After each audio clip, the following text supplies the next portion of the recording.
พอถ้าเป็นสัญลักษณ์ว่าวัดทุกวัดเป็นพวกคนเราเป็นผู้ซัพพอร์ตเมืองแยงแล้วก็พวกเขาก็อยากจะให้มีธงชาติลาวกับธงชาติอเมริกานี้ประจำหัวใจของทุกๆคน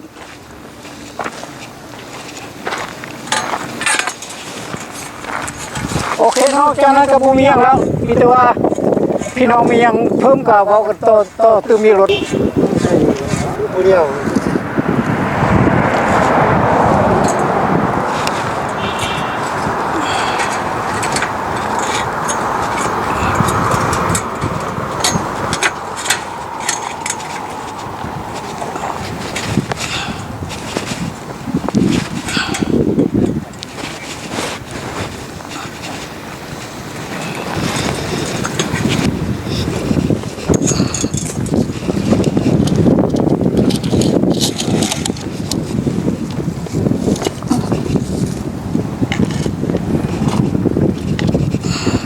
พิษ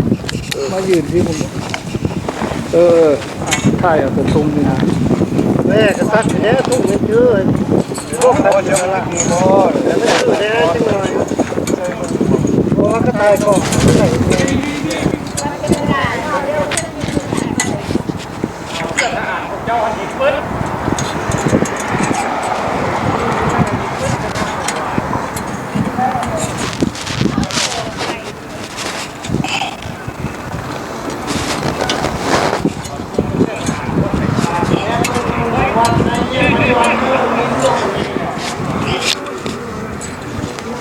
เพราะว่าสามมือจะรู้ว่ามันเข้าสารโอ้ยมันบ่อนั่นน่ะผู้บ่าน้อยแม่บักบ่อยนั่นแหละกับเนี่ยมาได้บัดมาได้มาจะเคยเอาบัตรทุกคน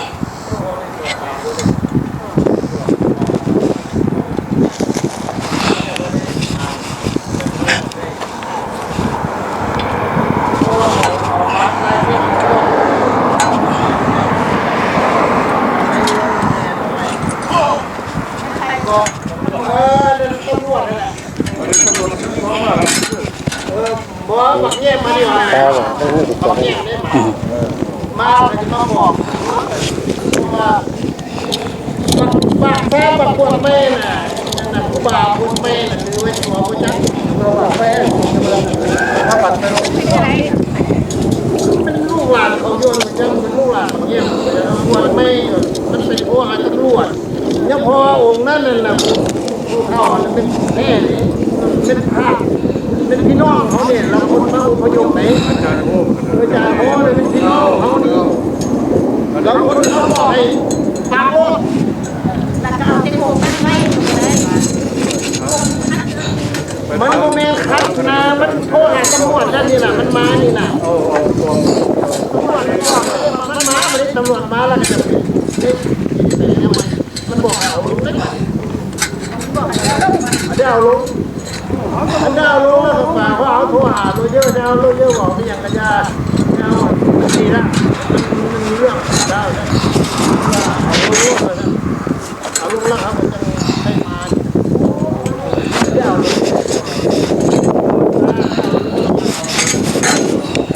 แล้วมันเป็นคดีแบบนี้นะ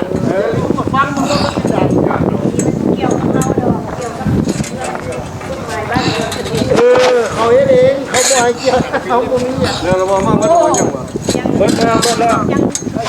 ดูเนี่ยร่มลาย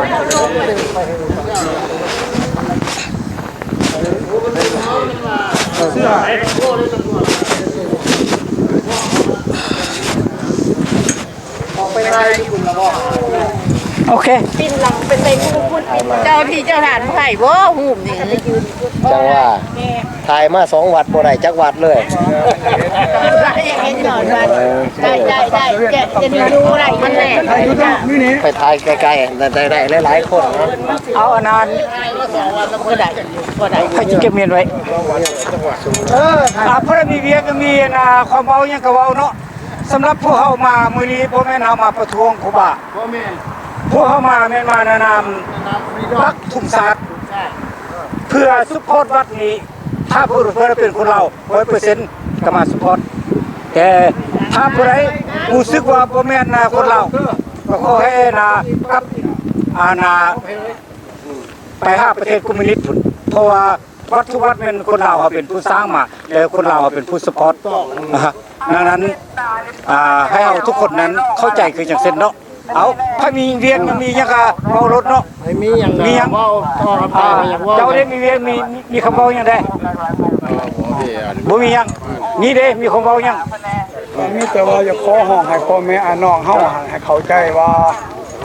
เขามา อันเฮามาอเมริกานี่เฮามาน้ำทุ่งไหน เขามาพร้อมกัน เฮามา ล เฮามาในนามอพยพบ่หรือว่าเฮามาในทุ่งอันนั้นน่ะกะดาวส่งเฮามาน้ำทุ่งสร้างสามหัวเลยสร้างสามหัวเขาเหยียบเขายำแล้วเฮานำมาสปอร์ตสุกขึ้นย่อขึ้นให้วิวสวัสดิ์อยู่ขึ้นอากาศคือกันส่วนอันนี้นั่นขอให้พ่อแม่อ้ายน้องอยู่ในหรือว่าอยู่นอกให้เข้าใจอย่างสั้นพ่อแม่เฮามาทำไรพ่อแม่เฮามาไล่อาจารย์นี้เฮามาซัพพอร์ตอาจารย์อยู่นี่ผู้ที่เพิ่นเป็นอพยพนํกันบ่แม่นคอมมิวนิสต์ โอเคนาไม่ยอมดินาจะมีดิมีคำเว้าจังได๋ ำก็เห็นดีนำเนาะ เคยเห็นดีเนาะพอวัดทุกวัดเป็นคนลาวเป็นผู้สปอร์ต เราเป็นผู้สร้าง เป็นคนลาวเป็นผู้สร้างสร้างมานี่แล้วหมายว่าคนเราจะพึ่งพาใส่วัดเพื่อมาสร้างจิตใจนี่นะแนวมันโคจบเดี๋ยวมันเอาออกไปนะ บ่แม่นเอามาสร้างวัดเพื่อว่าให้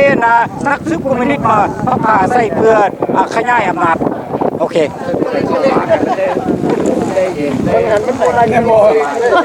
ก็บ่ยัง แล้วท่านวิสัยได้มีคำเว้าหยังได้ แล้วเราเข้ามาไล่คนดูเลย บ่ลาคนหมู่แล้วโอเค มันมีวิดีโอ แล้วท่านบุญเยืองเด้บ่ได้เด้ ที่ว่าอยู่ใน บ่เป็นหยังขอขอบใจพ่อแม่พี่น้องทุกคนอ้ายน้องที่มาสนับสนุนเอาทุงมรดกชาติของเขาขึ้นเขาจะเอาขึ้นหมดทุกวันฟรีด้วยฟรีด้วย โอเค วัดไหนมีปัญหาเขาจะกลับไปขึ้นใหม่เพราะว่าเขามีสิทธิ์เต็มตัวที่จะเอาทุงเขา โอเคท่านคำเว้ามีคำเว้าอยู่เด้ เอาขึ้น เซ็นบ่เลย นี่ปัญหา ก็อันนั้นก็ บ่ได้ยังมีคำเว้าได้ คนเรา อย่าฝากออกกัน สำหรับวัดตัวนี้วัดตกเก็นเลี้ยวนี้แม่นอาจารย์สุดใจเพิ่นเป็นเจ้าที่การวัดพวกเขาของว่าแม่นได้ตกลงกับเพิ่นแล้วเพิ่นบอกว่าการที่จะเอาทุ่งคืนนี้เพิ่นบ่ขัดข้องเพราะว่ามันแล้วแต่กรรมการคันว่ากรรมการวัดหันเขาเห็นดีเห็นพร้อมแล้วก็เอาขึ้นรถ โอเค คันว่าบ่เห็นดีเห็นพร้อมนั้นจะบอกกันไหม โอเค เพราะฉะนั้นเพิ่นบ่ขัดข้องเพราะว่าได้มาแล้วอย่าเอาขึ้นขึ้น โอเค ได้เอาหนังสือทานบุญยังเงินเอาหนังสือให้เพิ่นแล้วคันว่ากรรมการบ่พอใจหันให้เบิ่งหนังสือตัวนี้เราให้โทรไปต่อว่าต่อคันก็ได้ โอเคฉะนั้นสรุปใจแล้วก็คือว่าเขาบ่แม่นเอามาได้กูว่านี่ บ่เอาไปเลย โอเคแล้วเขาบ่มาประท้วงแล้วบ่แม่นมาการลุกฮือในอะไรนึงเขาบ่มาสร้างความวุ่นวายแต่เขามาเสริมสลองว่าทุกวัดนั้นเป็นพ่อแม่คนลาวเป็นผู้สปอร์ต คนเราอพยพ แล้วก็สร้างมาแล้วก็ให้สถานที่ดังกล่าวนี้เป็นที่ปลอดภัยบ่แม่นจะให้เป็นสถานที่ดังกล่าวนี้เป็นบ่อนที่ว่านักสืบสวนแนวของแนวเราเข้ามาพักอาศัยเพื่อเลี้ยงชีวิตอยู่แล้วขยายอำนาจคอมมิวนิสต์เขาบ่อยากมีอย่างเช่นทุกคนเขาเป็น Homeland Security พวกเขาทุกคนก็พร้อมเพรียงเฮหน้ากันมีหยังก็รายงานเจ้าหน้าที่หลด เพราะว่าวันนี้ให้ โอเคอ่ะ เป็นหันเราไปจับตัวเขาว่ามันเพราะวันนี้หันแต่ก่อนหันแม่นพระอาจารย์แขนทองอยู่แล้วมีเรื่องมีราวกันกับคณะกรรมการเขาก็เลยฟ้องกันขึ้นศาลอยู่ปัจจุบันนี้วัดตัวนี้ก็เลยห้างมีเมื่อผมมีผู้ดูแล้วก็เลยมีมนต์อาจารย์สุดใจนี้ผู้มาอยู่นี่เพิ่นอยู่ฟลอริดาพุ่นอันนี้ครับเจ้าหู้เพิ่นดีเป็นลูกเป็นหลานครับเจ้าเองครับเจ้ามาถามบอกว่าเหตุผลยังจะมานี่เพราะเนื่องจากว่าวัดตัวนี้นี่บ่มีพระอยู่ แม่ล่ะ ก็เลยมาอยู่ชั่วคราวแต่ว่าเดี๋ยวนี้เขาเจ้าหันแต่งตั้งให้เป็นเจ้าที่การวัด โอเคดี แต่ว่าบ่ทันถูกต้องตามกฎหมาย เพราะเพิ่นบ่ได้มีลายเส้นเป็นทางการเพียงแต่ว่าปากเป่า คณะกรรมการเฮ็ดดีให้อยู่จังซี่ โอเค เพราะว่ากรรมการนี่มันมี2ภาคส่วน อืม กรรมการเก่ากับกรรมการใหม่ ฮะ บัดนี้กรรมการเก่าหันได้ร้องฟ้องกรรมการใหม่นี่ขึ้นศาล อ่า ปัจจุบันนี้ยังบ่ได้ตกลงกันเทื่อ ฮะ เพราะฉะนั้นเพิ่นคือบอกว่าเพิ่นนั้นบ่มีสิทธิ์หยังในวัดนี้ปานใด อ่า เพียงแต่ว่าอยู่สุขเขา ฮะ ท่านว่าเฮาอยากเอาทุ่งขึ้นเพิ่นก็บ่ขัดขวางใน โอ ตัว เค เพิ่น โอ ไป เค เอาซั่น โอเค เออเอาขึ้น แล้ว ขึ้น แล้วก็ เพราะว่าคันว่ากรรมการเขาเจ้าสิเว้าหยังหั่นยังค่อยเว้านำหลังกันก็ได้ โอเค เขาเจ้าใช่ไหม อ่ะหมอก็สิว่าเลยบ่แม่นเอามาประท้วง จังว่า อ่ะเพราะเอามาน่ะ มันมีปัญหาบางเทื่อ แล้วก็ กรรมการคือยังบัดรู้เมาหันกรรมการบ่เห็นดีเด้ อ่ะ มันจึงมีปัญหาแนวนี้ อ่ะ เห็นบ่เพราะฉะนั้น คันถ้าเพิ่นดีก็เพิ่นเป็นผู้น่ะเลี้ยงแนวละไว้ นี่ที่สุดแล้วเป็นไผเป็นกรรมการเขาแย้มเป็นกรรมการ เราไปเรียกได้เดี๋ยวนี้นะเรื่องก็ไปกันเลยเพิ่นเรื่องเพิ่น เขาแย้มเลย เราเองเดี๋ยวปิด เพราะว่ากรรมการเขาได้เอาขึ้นแล้ว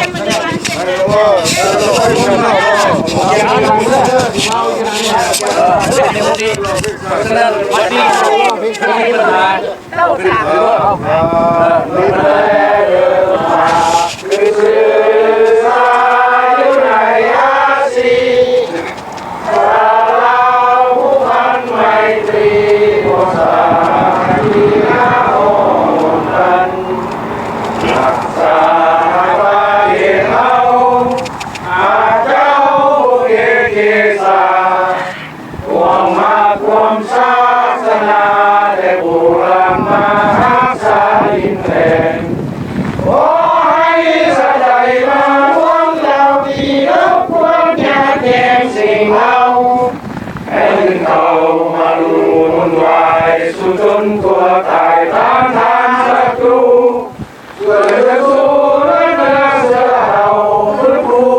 อาวัน